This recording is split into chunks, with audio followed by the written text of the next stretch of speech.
what you've told me, Cecily, is that's part of your confidence. It's very hard for me in here because I was very good at management, and when you come into aged care and you've got companies that all they're concerned about is making money, and also too when I was in management, we always had immigrants from Europe, which I feel are higher calibre than Asians.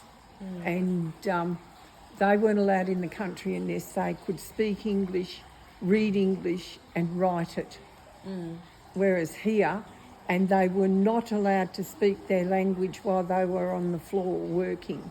They could speak it if they went to morning tea or lunch, but not when they were working. They had to speak English. And this is a lot of the problem because sometimes they don't understand what residents are talking to them about. You know, it's very frustrating because you've got these companies that own them. It's all about money, money, money. And the more higher care they get, the more money they get paid from the government.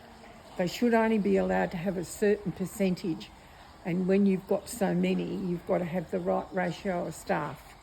Yeah, that's right. You know, because it's a lot of hard work. It is. And it's a lot of lifting and, you know, and stuff like that. So, Cecily, let's backtrack a minute. So, with your confidence, you told me that it's from having both parents and they did retail, and you were very successful also in the jobs that you and it was held. also leaving, like I got my education from looking after my sisters and brothers, and I had to learn to work in a routine, you know, because I had to shop, cook, clean, wash. You did everything. I did everything, you know, and I had a sister after me, but she was feral, you know, and she used to go to her friends, and I didn't want her there because she used to fight with the other kids, you know, so I used to tell her to go.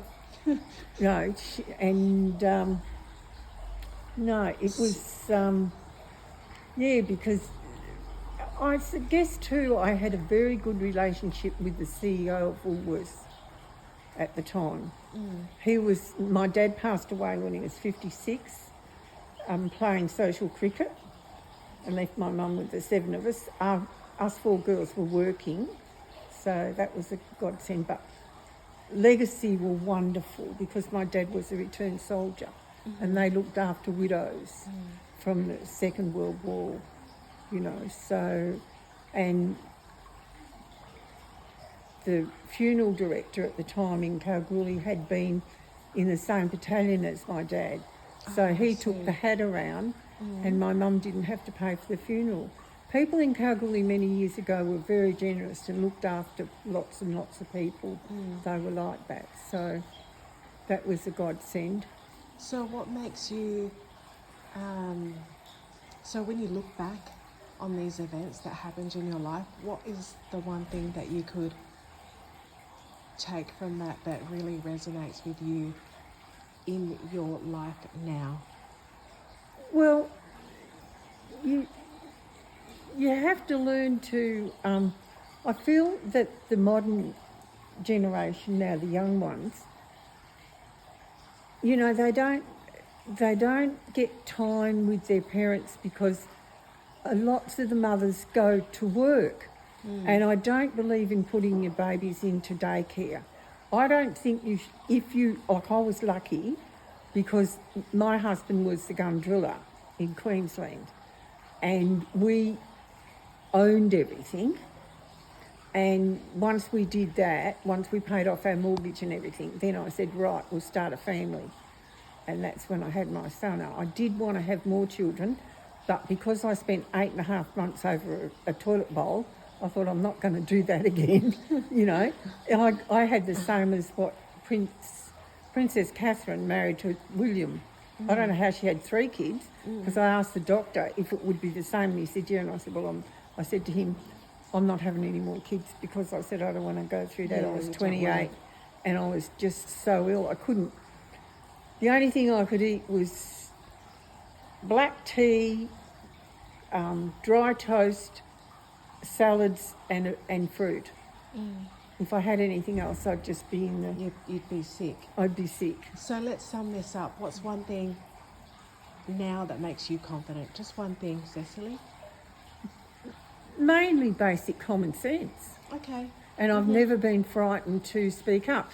Once I went to a gathering of the head nun, her 50 years in the nunnery or something, 40 years or something, she sent me an invitation to lunch over at the convent in South Perth.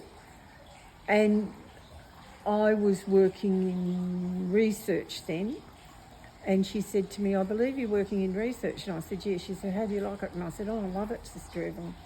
And she said, yes. She said, I knew you'd be good. She said, but you would have been good at anything, Cecily.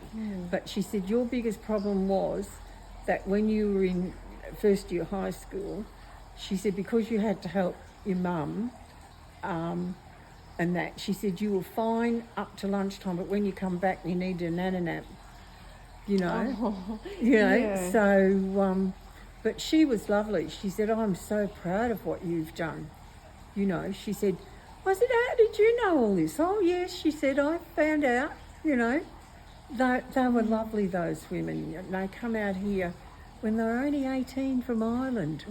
Oh, Fancy young. coming from Ireland to WA. Yeah. So your heritage is, you're Irish, aren't you? So that's your heritage. Yeah. Well, thank you so much for sharing your story. I really appreciate your time and your energy, and thank you very much. That's all right. Thank You're you. welcome.